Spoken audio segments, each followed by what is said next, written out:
Hello everyone, Easy Physics by N K channel पर आप सबका एक बार फिर स्वागत है। आज चुंबकीय पदार्थों के वर्गीकरण की श्रृंखला में आज अपन दूसरा टॉपिक पढ़ेंगे, जिन्हें अपन नाम दिया है अनुचुंबकीय पदार्थ। तो सबसे पहले अपन अनुचुंबकीय पदार्थ की परिभाषा, अनुचुंबकीय पदार्थ का उदाहरण और इन पदार्थों में ये जो अनुचुंबकत्व का गुण है वो क्यों पाया जाता है उसकी व्याख्या करेंगे। और अंत में कुछ विशेष घटनाएं जो विशेष चुंबकीय क्षेत्र के अंदर विशेष प्रभाव प्रदर्शित करते हैं, उन टॉपिक्स के बारे में चर्चा करते हुए आज के इस वीडियो को अपन कंप्लीट करेंगे। तो सबसे पहले अनुचुंबकीय पदार्थ कहते किसे हैं। अपन ने बात करी है कि जितने भी प्रकृति के अंदर पदार्थ पाए जाते हैं वो चुंबकीय क्षेत्र के प्रति अपने अलग अलग व्यवहार प्रदर्शित करते हैं, जिनमें से पिछले वीडियो में अपन ने प्रतिचुंबकीय पदार्थों की व्याख्या करी। आज अपन पढ़ रहे हैं अनुचुंबकीय पदार्थ। अनुचुंबकीय पदार्थ का मतलब है कि ऐसे पदार्थ जिन्हें चुंबकीय क्षेत्र में रख दिया जाए। और कैसे चुंबकीय क्षेत्र में?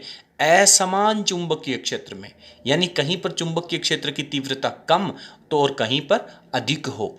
असमान चुंबकीय क्षेत्र में यदि इस प्रकार के पदार्थों को रखा जाए तो ये पदार्थ हैं वो कम तीव्रता के स्थान से अधिक तीव्रता के स्थान की ओर अल्प विस्थापित होते हैं। अल्प विस्थापित का मतलब है कि चुंबकीय क्षेत्र की दिशा में यानी अधिक तीव्रता की तरफ उनके ऊपर एक आकर्षण बल लगता है, लेकिन वो आकर्षण बल है वो बहुत कमजोर प्रकृति का होता है। अल्प विस्थापन अपन कहेंगे, या फिर इन्हें अपन कह सकते हैं ये चुंबकीय क्षेत्र की तरफ आकर्षित होते हैं लेकिन अल्प आकर्षित होते हैं। या फिर इन्हें एक अपन और कह सकते हैं कि ये चुंबकीय क्षेत्र की दिशा में चुंबकित हो जाते हैं। प्रतिचुंबकीय पदार्थ और अनुचुंबकीय पदार्थ की जो घटनाएं हैं वो एक दूसरे के ठीक ऑपोजिट गुण प्रदर्शित करते हैं। तो जो प्रतिचुंबकीय पदार्थों की व्याख्या में आपने पढ़ा है उसका ठीक विपरीत स्थिति अपन पढ़ेंगे, लेकिन यहाँ पर इनकी जो गुणवत्ता है वो थोड़ी कमजोर होगी। आकर्षण बल है, चुंबकीय क्षेत्र की तीव्रता में चुंबकित होना है, ये सब अल्प वैल्यू के रहेंगे। तो अब अपन अनुचुंबकीय पदार्थों की जो परिभाषा है उसको अपन पहले लिखते हैं, उसके बाद में दोबारा उसको पढ़ेंगे और उसकी व्याख्या करेंगे। तो इसकी परिभाषा में अपन ने लिखा है कि वे पदार्थ यानी ऐसे पदार्थ जिन्हें असमान चुंबकीय क्षेत्र में रखने पर कम तीव्रता के भाग से, जहाँ पे चुंबकीय क्षेत्र की तीव्रता कम है वहाँ से अधिक तीव्रता वाले भाग की ओर अल्प विस्थापित होते हैं, या फिर आप ये लिख सकते हैं अल्प आकर्षित होते हैं, अल्प विस्थापित होते हैं। मतलब क्या निकला? अर्थात चुंबकीय क्षेत्र से अल्प आकर्षित होते हैं तथा ये पदार्थ बाह्य चुंबकीय क्षेत्र की दिशा में अल्प चुंबकित हो जाते हैं। ऐसे पदार्थों को अनुचुंबकीय पदार्थ कहते हैं। तो अनुचुंबकीय पदार्थों की परिभाषा है, ये तीनों प्रकार की जो प्रकृति अपने अलग अलग डिवाइड करी है, तीनों में से किसी की भी परिभाषा या फिर तीनों की परिभाषाएं आपसे बोर्ड परीक्षा के अंदर पूछी जा सकती हैं। तो ये सारी की सारी बातें आप लोगों को इसकी परिभाषा में लिखनी होगी, तब जाकर के आपको इसके पूरे के पूरे अंक प्राप्त हो सकेंगे। अब अपन बात करते हैं इसके एग्जाम्पल्स की, उदाहरण की। किसके? अनुचुंबकीय पदार्थों के उदाहरण। अनुचुंबकीय पदार्थों के उदाहरण सबसे पहले मैं यदि बात करूं तो इसमें है सोडियम। तो सोडियम को अपन किससे लिखेंगे? Na से। उसके बाद में है एल्यूमिनियम, इसको अपन लिखेंगे Al से। इसके बाद में है अपना कैल्शियम, इसको अपन लिखेंगे Ca से। इसके बाद में है ऑक्सीजन का अणु O2 और उसके बाद में है CuCl2। तो इस प्रकार के जो पदार्थ हैं वो अनुचुंबकीय प्रकृति के पदार्थ कहलाते हैं। तो इनके उदाहरण हैं वो भी इनकी परिभाषा के साथ में याद होने चाहिए। पिछले वीडियो में अपन ने डिस्कस भी किया था कि परीक्षा में कंपटीशन एग्जाम में क्वेश्चन पूछा जाता है कि O2 यानी ऑक्सीजन का जो अणु है वो किस प्रकार की प्रकृति का चुंबकीय पदार्थ है। तो यहाँ पे आप लोगों को ये बात बहुत अच्छे से याद होनी चाहिए कि ये अनुचुंबकीय प्रकृति का पदार्थ है। अब अगला जो टॉपिक है वो ये रहेगा कि ये जो अनुचुंबकीय के गुण हैं, यानी कम तीव्रता से अधिक तीव्रता की तरफ विस्थापित होना, या चुंबकीय क्षेत्र की तरफ आकर्षित होना, या फिर चुंबकीय क्षेत्र की दिशा में चुंबकित होना, इस गुण को अपन अनुचुंबकत्व कहते हैं और ऐसे पदार्थों को अनुचुंबकीय पदार्थ कहते हैं। तो इन पदार्थों में ये जो अनुचुंबकत्व का गुण है वो उत्पन्न क्यों होता है, क्या कारण है? तो अगला अपन टॉपिक पढ़ेंगे अनुचुंबकत्व की व्याख्या। तो सबसे पहले अपन अनुचुंबकत्व की जो व्याख्या है उसको अपन अच्छे तरीके से समझते हैं और उसके बाद में अपन उसके नोट्स लिखेंगे। देखिए, प्रतिचुंबकीय प्रकृति के जो पदार्थ हैं, आपने ये पढ़ा है कि जो भी परमाणु होता है उस परमाणु में जो इलेक्ट्रॉनों की संख्या है वो कितने तरीके की हो सकती है? वो दो तरह की हो सकती है। या तो इलेक्ट्रॉनों की संख्या है वो सम संख्या हो सकती है, और या फिर विषम संख्या हो सकती है। क्लियर है? और यदि सम संख्या है तो यहां पर प्रत्येक दो इलेक्ट्रॉन एक दूसरे के साथ युग्म के रूप में, जोड़े के रूप में रहते हैं। और जिसमें विषम संख्या में इलेक्ट्रॉन है, मान लीजिए कि 5 इलेक्ट्रॉन है, तो 5 में से दो दो इलेक्ट्रॉन तो अपने जोड़े के रूप में रहेंगे और जो अंतिम इलेक्ट्रॉन है वो अयुग्मित इलेक्ट्रॉन होगा। इसको जोड़ा बनाने के लिए इलेक्ट्रॉन नहीं मिलेगा, तो इसे अपन अयुग्मित इलेक्ट्रॉन कहेंगे। क्लियर है? तो सम संख्या के अंदर जो इलेक्ट्रॉन होंगे वो अपने युग्मित इलेक्ट्रॉन रहेंगे। और इसकी जो व्याख्या है, युग्मित इलेक्ट्रॉन की जो व्याख्या है वो अपने प्रतिचुंबकीय पदार्थों में कर ली है। यानी कि जो युग्मित इलेक्ट्रॉन है वो प्रतिचुंबकीय पदार्थ होते हैं। अब बात आती है कि जिनमें अयुग्मित इलेक्ट्रॉन है या फिर विषम संख्या में इलेक्ट्रॉन है, तो उनमें भी युग्मित इलेक्ट्रॉन तो हैं, कोई ना कोई पेयर जोड़ा तो वहां पे बन रहा है, लेकिन अंतिम जो विषम संख्या वाला इलेक्ट्रॉन है वो अयुग्मित रहेगा। तो अपन ने जब प्रतिचुंबकीय पदार्थों की व्याख्या पढ़ी है वहां पे अपन ने एक बात कही है कि प्रतिचुंबकत्व का जो गुण है वो हर प्रकार के पदार्थों में पाया जाता है। तो ये जो विषम संख्या वाले इलेक्ट्रॉन हैं, ऐसे परमाणु जिनमें विषम संख्या में इलेक्ट्रॉन पाए जाते हैं, उनमें भी युग्मित इलेक्ट्रॉन तो हैं, और युग्मित इलेक्ट्रॉन जहां होंगे वो प्रतिचुंबकीय प्रकृति का गुण है वो प्रदर्शित करेंगे। इसलिए अपन कहते हैं कि प्रतिचुंबकत्व का जो गुण है वो प्रकृति के हर एक पदार्थ में पाया जाता है। लेकिन यहाँ पे ये जो युग्मित इलेक्ट्रॉन है जो प्रतिचुंबकीय गुण दर्शाएंगे, इनकी अपेक्षा ये अयुग्मित इलेक्ट्रॉन जो है उसका प्रभाव इन दोनों के युग्म के प्रभाव की अपेक्षा अधिक होता है। तो इसका क्या प्रभाव है उसकी कहानी अपन पढ़ते हैं। तो परमाणु में ये जो युग्मित इलेक्ट्रॉन है, इन दोनों का चक्रण एक दूसरे के विपरीत दिशा में होता है।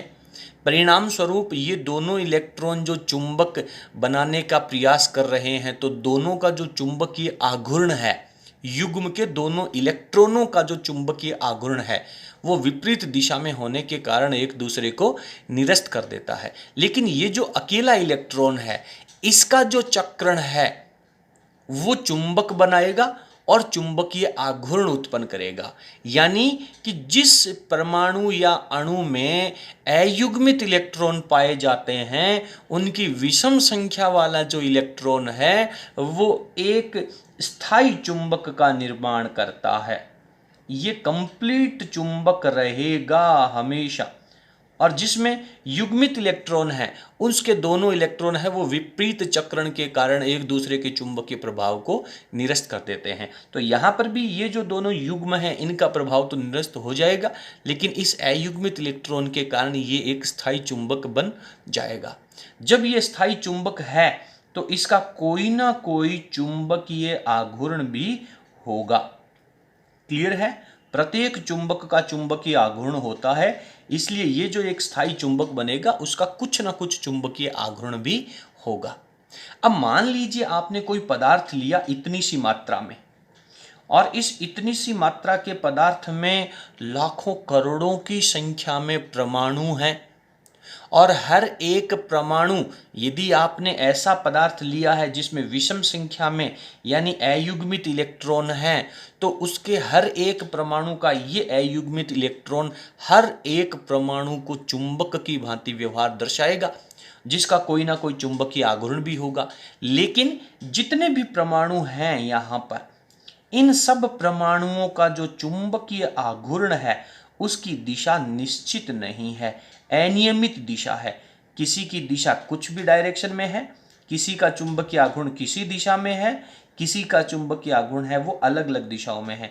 यानी अपन ये कह सकते हैं कि इस प्रकार के पदार्थों में प्रत्येक परमाणु है वो चुंबक तो बना रहा है, लेकिन हर एक चुंबक के चुंबकीय आघूर्ण की दिशा अनियमित होने के कारण इनका जो परिणामी चुंबकीय आघूर्ण है वो 0 रहेगा।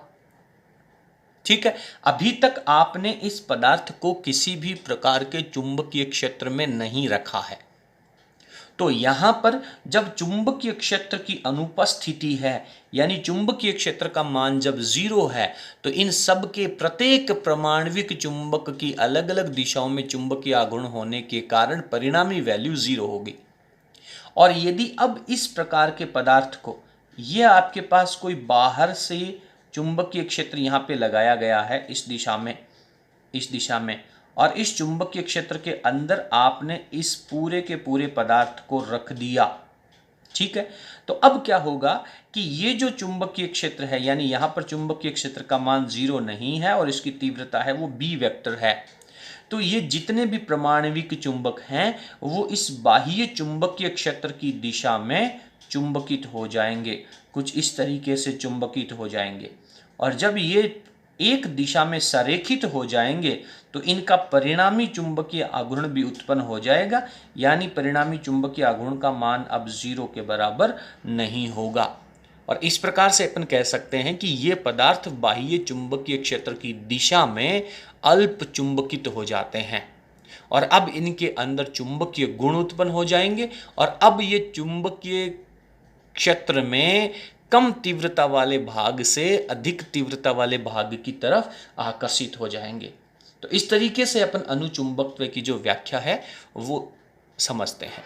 तो ये दोनों के दोनों डायग्राम आप लोगों को बनाने हैं और पूरी जो कहानी आपने अभी सुनी है उस पूरी कहानी को यहाँ पर लिखना है। चलिए पूरी कहानी मैं आप लोगों को यहाँ पर लिख देता हूँ। यहाँ पर अपन ने इसकी व्याख्या में कुछ इस तरह से लिखा है कि ऐसे पदार्थ जिनमें इलेक्ट्रॉन की संख्या विषम होती है। सबसे पहली स्थिति जो आपको क्लियर करनी है कि अणुचुंबकत्व का जो गुण है वो केवल ऐसे पदार्थों में ही होगा जिसमें इलेक्ट्रॉनों की संख्या विषम होती है, जिनमें अयुग्मित इलेक्ट्रॉन पाए जाते हैं। जब विषम संख्या होगी तो जो अंतिम इलेक्ट्रॉन है वो अयुग्मित होगा, अयुग्मित इलेक्ट्रॉन पाए जाते हैं। ये जो अयुग्मित इलेक्ट्रॉन है, इस अयुग्मित इलेक्ट्रॉन के चक्रण गति के कारण स्थायी चुंबकीय आघूर्ण उत्पन्न होता है, क्योंकि जो युग्मित इलेक्ट्रॉन है उन दोनों का चुंबकीय आघूर्ण विपरीत दिशा में होने के कारण निरस्त हो जाएगा, लेकिन अयुग्मित इलेक्ट्रॉन है उसके चक्रण के कारण तो एक स्थायी चुंबकीय आघूर्ण उत्पन्न होता है। और इस स्थायी चुंबकीय आघूर्ण के कारण उस एक परमाणु को, उस अकेले परमाणु को यह परमाणवीय चुंबक कहलाता है। वो एक अयुग्मित इलेक्ट्रॉन है, वो चक्रण गति के कारण चुंबकीय आघूर्ण उत्पन्न करता है, इसलिए इसका प्रत्येक परमाणु है वो परमाणवीय चुंबक कहलाता है। परंतु बाह्य चुंबकीय क्षेत्र की अनुपस्थिति में जब तक इसे किसी बाहर के चुंबकीय क्षेत्र में नहीं रखा जाएगा, बाह्य चुंबकीय क्षेत्र की अनुपस्थिति में चुंबकीय आघूर्ण की दिशा अनियमित होने से, ये जो चुंबकीय आघूर्ण है इनकी दिशाएं अनियमित होने से परिणामी चुंबकीय आघूर्ण इनका 0 रहेगा। बहुत अच्छे से बहुत साधारण शब्दों में प्रश्न पूछा जाता है कि किसी अणुचुंबकीय पदार्थ को जब बाह्य चुंबकीय क्षेत्र की अनुपस्थिति में रखा जाता है तो परिणामी चुंबकीय आघूर्ण होगा।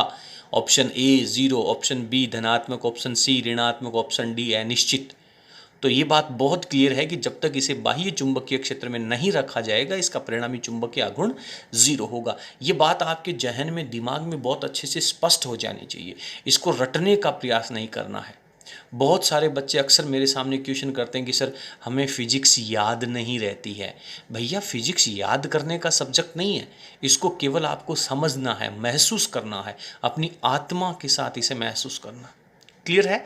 तो इस तरह से इसका जो परिणामी चुंबकीय आघूर्ण है वो 0 प्राप्त होता है। अब क्या होगा कि इस चुंबकीय पदार्थ को आप जब बाह्य चुंबकीय क्षेत्र में रखेंगे तो ये जितने भी परमाणुवीय चुंबक हैं इनके ऊपर चुंबकीय क्षेत्र के कारण बल आघूर्ण लगेगा, क्योंकि इनके ऊपर जो बल लगेगा और इनके बलों के बीच में लंबवत दूरी होने से ये घूर्णन गति करेंगे, यानी बल आघूर्ण लगेगा। और बल आघूर्ण लगने से ये सारे के सारे परमाणविक चुंबक हैं वो अल्प विस्थापित हो जाते हैं, यानी बाह्य चुंबकीय क्षेत्र की दिशा में अल्प विस्थापित हो जाते हैं। तो इसी बात को अपन ने यहाँ पे लिखने का प्रयास किया है। देखें कि इन पदार्थों को बाह्य चुंबकीय क्षेत्र में रखने पर बल आघूर्ण के कारण, आपको स्पष्ट लिखना है, समझना अपने खुद के दिमाग में है, पूरी कहानी एक्सप्लेन करने की जरूरत नहीं है। इन पदार्थों को बाह्य चुंबकीय क्षेत्र में रखने पर बल आघूर्ण के कारण चुंबकीय क्षेत्र की दिशा में संरेखित हो जाते हैं। ये चुंबकीय क्षेत्र की दिशा में क्या हो जाएंगे? संरेखित हो जाएंगे। जिससे क्या होगा? जिससे परिणामी चुंबकीय आघूर्ण उत्पन्न होता है। ये आपके अणुचुंबकत्व की व्याख्या यहाँ पर कंप्लीट हो जाती है।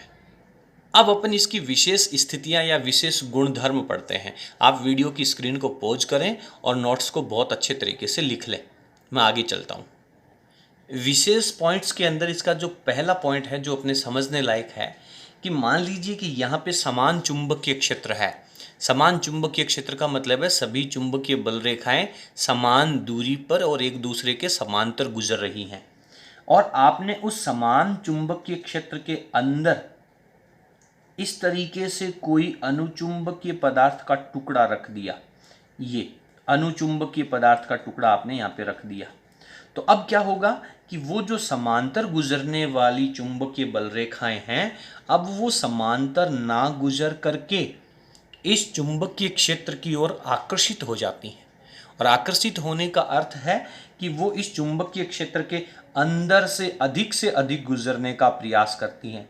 यानी पहली जो बल रेखा है वो इस तरीके से सीधी रेखा में होगी, दूसरी बल रेखा जो इस अनुचुंबकीय पदार्थ की अनुपस्थिति में इसके ठीक समांतर थी, अब वो समांतर न होकर के इसके अंदर की तरफ से ऐसे बाहर निकलेगी, और बाहर वाली जो चुंबकीय बल रेखा है वो इसके अंदर से होकर के बाहर निकलेगी। यानी कुल मिलाकर के चुंबकीय बल रेखाएं इससे आकर्षित हो जाएंगी, और जैसे ही बाहर निकलेंगी वापस अपने प्रारंभिक स्थिति के समांतर हो जाएंगी।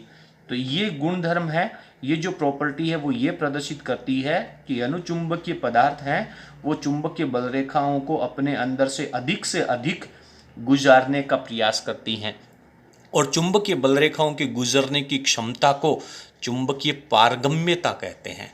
तो इसके लिए चुंबकीय पारगम्यता का मान धनात्मक होगा और 1 से अधिक होगा।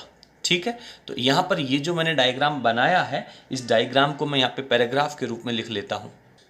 तो इसके बारे में अपन ने कुछ इस तरीके से लिखा है कि अनुचुंबकीय पदार्थ को जब चुंबकीय क्षेत्र में रखने पर, अनुचुंबकीय पदार्थ को जब चुंबकीय क्षेत्र में रखा जाता है तो क्या होगा? इसमें से गुजरने वाली चुंबकीय बल रेखाओं की संख्या, ये जो क्षेत्रफल है या ये जो अनुचुंबकीय पदार्थ है इसमें से गुजरने वाली बल रेखाओं की संख्या है वो निर्वात की अपेक्षा, निर्वात का मतलब है कि जब यहाँ पर ये पदार्थ नहीं रखा होता, अगर ये पदार्थ नहीं रखा होता तो ये वाली जो बल रेखा जो इसके अंदर की तरफ से होकर के मुड़ करके जा रही है वो इसके बाहर से बिल्कुल स्ट्रेट निकल जाती, और ये जो दूसरे नंबर की बल रेखा है वो भी अंदर से इसकी तरफ आकर्षित होकर के जो इसमें से होकर के गुजरती है वो भी बाहर से बिल्कुल सीधी निकल जाती। तो निर्वात में जो बल रेखाएं गुजरती उनकी अपेक्षा अब गुजरने वाले बल रेखाओं की संख्या है वो अधिक है। तो अपन ने लिखा है कि इसमें से गुजरने वाली चुंबकीय बल रेखाओं की संख्या निर्वात की अपेक्षा अधिक है या अधिक होती है। अब अपन वापस वही डायग्राम बनाएंगे, चुंबक के ध्रुवों वाला और कांच की प्याली वाला।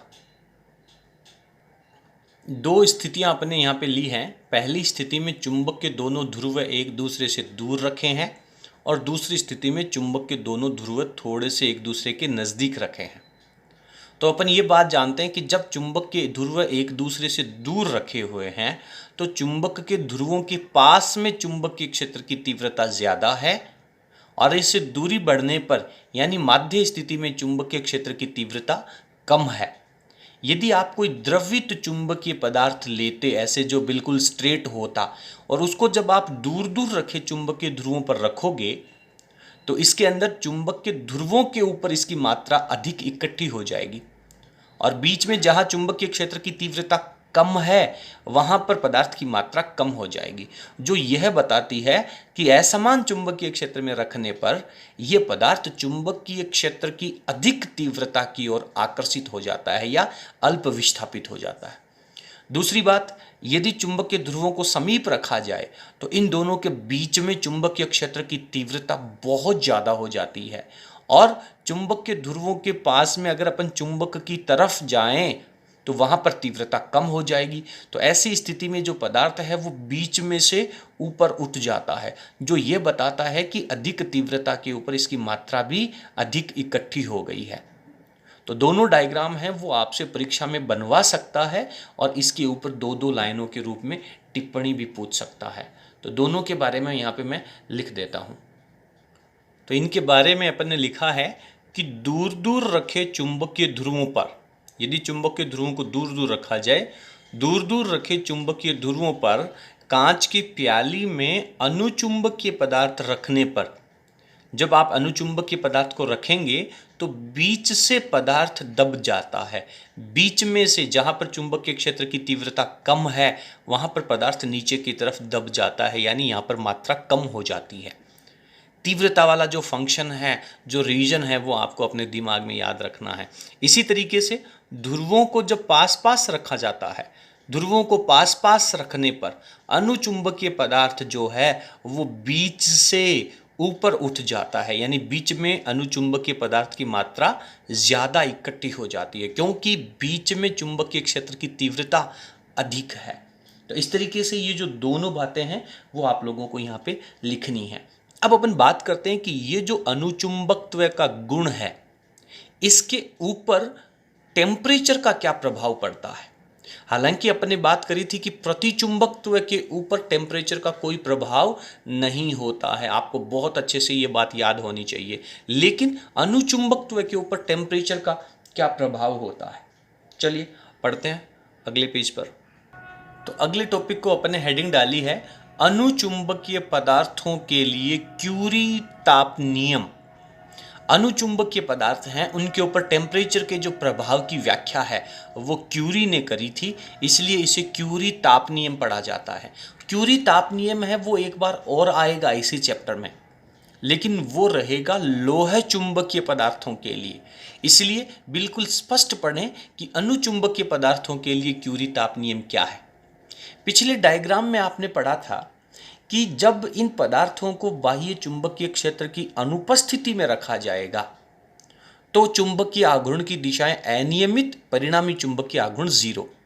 और यदि आप इन्हें चुंबकीय क्षेत्र में रखते हैं तो ये जो पदार्थ हैं वो चुंबकीय क्षेत्र की दिशा में संरेखित होकर के चुंबकत्व उत्पन्न करते हैं, यानी इनके अंदर उत्पन्न चुंबकीय प्रेरण का मान है, चुंबकन की जो तीव्रता का मान है वो जितना ज़्यादा बाह्य चुंबकीय क्षेत्र अपन लगाएंगे, बी का मान जितना ज़्यादा होगा उतने ही ये ज़्यादा संरेखित होंगे, क्योंकि इतना ही ज़्यादा इनके ऊपर बल आघूर्ण लगेगा। तो सिंपल अपन कह सकते हैं कि अनुचुंबकीय पदार्थों में जो चुंबकन की तीव्रता का मान है, संरेखण की जो प्रवृत्ति है वो बाह्य चुंबकीय क्षेत्र की तीव्रता के समानुपाती होता है। तो यहां से अपन शुरुआत करते हैं कि अनुचुंबकीय पदार्थ,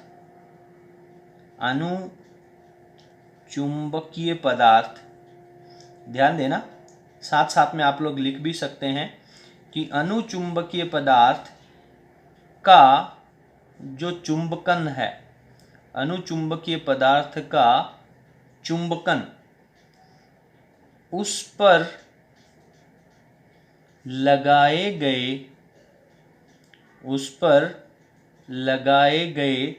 चुंबकीय क्षेत्र उस चुंबकीय क्षेत्र को क्या कहते हैं अपन, B से प्रदर्शित करते हैं। चुंबकीय क्षेत्र के समानुपाती होता है। ठीक है, जितना ज्यादा चुंबकीय क्षेत्र आप लगाएंगे उतना ही ज्यादा चुंबकन उनके अंदर उत्पन्न होएगा। तो इसको अपन लिख सकते हैं कि I प्रोपोर्शनल टू B, पहली बात। दूसरा, यदि आप उस पदार्थ का टेम्परेचर बढ़ा दें, समझना, मेरी बात को महसूस करने का प्रयास करना, कि वो जो अनुचुंबकीय पदार्थ है, उस अनुचुंबकीय पदार्थ का आप टेम्परेचर बढ़ा दें, तो वो जो परमाणुवीय चुंबक हैं जिनका चुंबकीय आघूर्ण अलग अलग दिशाओं में है, अब उसको एक दिशा में संरेखित कर पाना मुश्किल हो जाएगा। जैसे लोगों की भीड़ इकट्ठी हो रखी है और यदि वहां पे टेम्परेचर बढ़ा दिया जाए, टेम्परेचर बढ़ाने का मतलब है कोई अफवाह फैला दी जाए जिससे उनके बीच में भगदड़ मच जाए, और अब आप यदि उनको एक रास्ते से होकर के बाहर निकालने का प्रयास करें, यानी बाह्य चुंबकीय क्षेत्र लगा करके उसे संरेखित करने का प्रयास करें, तो जितना ज़्यादा टेम्परेचर होगा, जितनी ज़्यादा भगदड़ होगी, उतना ही उनका संरेखण कम होगा। और संरेखण कम होने का मतलब है उनके अंदर चुंबकन की तीव्रता जो है वो कम होगी, यानी कि उन अनुचुंबकीय पदार्थों के चुंबकन की तीव्रता I का जो मान है वो टेम्परेचर के व्युत्क्रमानुपाती होता है। ये बात भी आप लोगों को अच्छे से समझनी है। दोबारा लिखता हूं मैं, चुंबकन की तीव्रता का मान पदार्थ के टेम्परेचर ताप T के क्या होता है, व्युत्क्रमानुपाती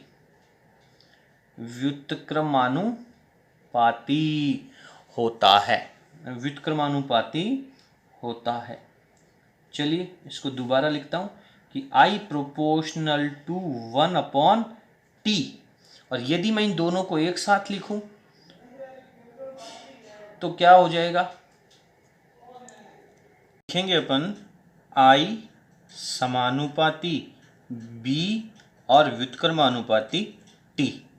और अब आप जानते हैं कि जब समानुपाती का निशान यहाँ से हटाया जाएगा तो यहाँ पर अपने को एक कांस्टेंट लगाना पड़ेगा, और यहाँ पे जो कांस्टेंट लगाएंगे अपन उसे C से लिखेंगे, और ये आपके पास हो जाएगा B/T। तो यहाँ पे अपने पास जो नई एक भौतिक राशि C आई है उसका परिचय भी करवाना जरूरी है। तो यहाँ पे अपन लिखते हैं, जहाँ C क्या है, क्यूरी का नियतांक है, क्योंकि ये जो नियम है वो क्यूरी ने दिया था, इसलिए इस नियतांक को अपन क्या कहेंगे, क्यूरी नियतांक है। ठीक है, और बात करें अपन क्यूरी नियतांक के मात्रक की, तो यहाँ पे अपने पास C बराबर हो जाएगा I × T/B।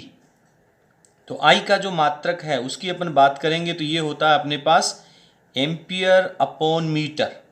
उसके बाद में T फॉर टेम्परेचर, तो टेम्परेचर का मात्रक हो जाएगा अपने पास केल्विन, और बटा में B दे रखा है, ये चुंबकीय क्षेत्र होता है और इसका मात्रक होता है टेस्ला। तो कुछ इस तरीके से अपन क्यूरी नियतांक का जो मात्रक है वो भी अपन लिख सकते हैं।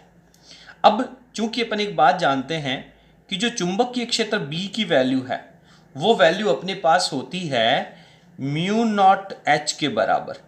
ये चुंबकन क्षेत्र है, ये चुंबकीय क्षेत्र है, चुंबकीय क्षेत्र का मान है वो चुंबकन क्षेत्र के समानुपाती होता है। और आप चाहें तो ये B का मान है वो इस ऊपर वाले इक्वेशन में लिख सकते हैं। तो अपने पास I बराबर क्या हो जाएगा, C रहेगा, B की जगह अपन μ0H लिख सकते हैं, और बटा में अपने पास आ जाएगा T। तो ये अपन इस तरीके से लिख सकते हैं। और आप चाहें तो इस H को दूसरी तरफ ट्रांसफर कर लें, तो जब आप दूसरी तरफ ट्रांसफर करेंगे तो I/H हो जाएगा, और यहाँ पे अपने पास रहेगा C μ0/T। और I/H का जो अनुपात है इसे अपन कहते हैं क्यूरी, I/H चुंबकीय प्रवृत्ति कहते हैं। ये अपने पास काई m की वैल्यू हो जाएगी, और C μ0/T लिखेंगे अपन। तो तो ये अपने पास चुंबकीय प्रवृत्ति होती है। तो डायरेक्टली इस रिजल्ट को अपन कुछ इस तरीके से लिख सकते हैं कि अनुचुंबकीय पदार्थों की जो चुंबकीय प्रवृत्ति का मान होता है, लिख देता हूं मैं यहां पर कि अनुचुंबकीय पदार्थों की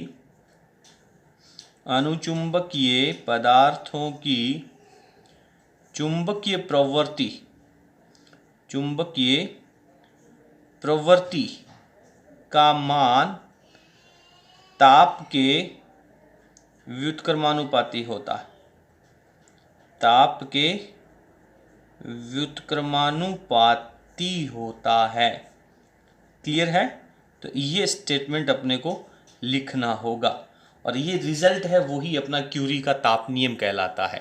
तो ये अपने को पूरा का पूरा जब बोर्ड परीक्षा में आता है कि अनुचुंबकीय पदार्थों के लिए क्यूरी ताप नियम लिखिए, तो आप डायरेक्ट अगर 1 नंबर का प्रश्न है तो आप लिख सकते हैं कि अनुचुंबकीय पदार्थों की चुंबकीय प्रवृत्ति का मान ताप के व्युत्क्रमानुपाती होता है और आप ये इसका मैथमेटिकल फॉर्मूला लिख सकते हैं। बट यही प्रश्न यदि 2 अंकों का आ जाए तब आपको इतना पूरा लिखना होता है। क्लियर है? तो इस तरीके से अपना अनुचुंबकीय पदार्थों की परिभाषा, अनुचुंबकीय पदार्थों का उदाहरण, अनुचुंबकत्व की व्याख्या और विशेष स्थितियों के प्रश्न और उसके बाद में अनुचुंबकीय पदार्थों के लिए जो क्यूरी ताप नियम है वो अपना कंप्लीट हो जाता है। अब अपन जो अन्य भौतिक राशियां हैं उनके बारे में भी चर्चा करते हैं कि अनुचुंबकीय पदार्थों के लिए इनका मान कितना कितना हो सकता है।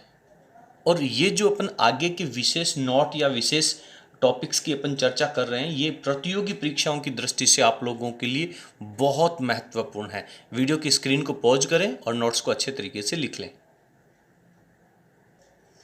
अनुचुंबकीय पदार्थों के लिए यदि अपन नोट की बात करें तो इसमें सबसे पहला आता है अनुचुंबकीय पारगम्यता, जिसे अपन आपेक्षिक चुंबकशीलता भी कहते हैं। तो अनुचुंबकीय पारगम्यता का मान है यानी म्यू आर का जो मान है वो अपना सबसे पहली बात तो क्या होगा, पॉजिटिव होगा। चुंबकीय पारगम्यता क्या है? चुंबकीय बल रेखाओं के गुजरने की क्षमता। और अभी आपने पिछले पार्ट के अंदर जब डायग्राम बनाया था तो आपने देखा था कि बहुत सारी बल रेखाएं उस अनुचुंबकीय पदार्थ के अंदर से होकर के गुजरती हैं। तो इसके म्यू आर का मान पॉजिटिव होता है। और दूसरी बात, इसका जो म्यू आर का मान है वो 1 से अधिक होता है। पॉजिटिव तो है ही है, इसके साथ साथ इसका जो मान है वो 1 से अधिक भी होता है।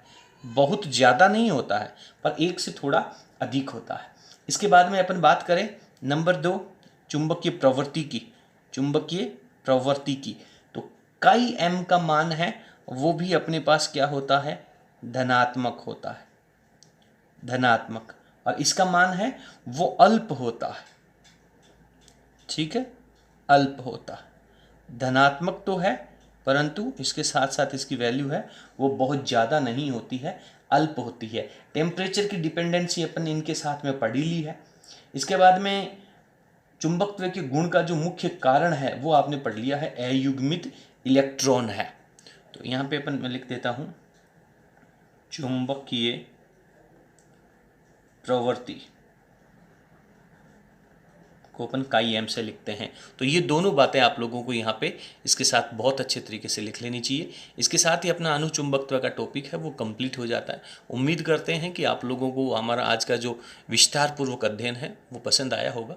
तो प्लीज़ वीडियो को लाइक करें और अपने फ्रेंड्स के साथ इसे अधिक से अधिक शेयर करना ना भूलें।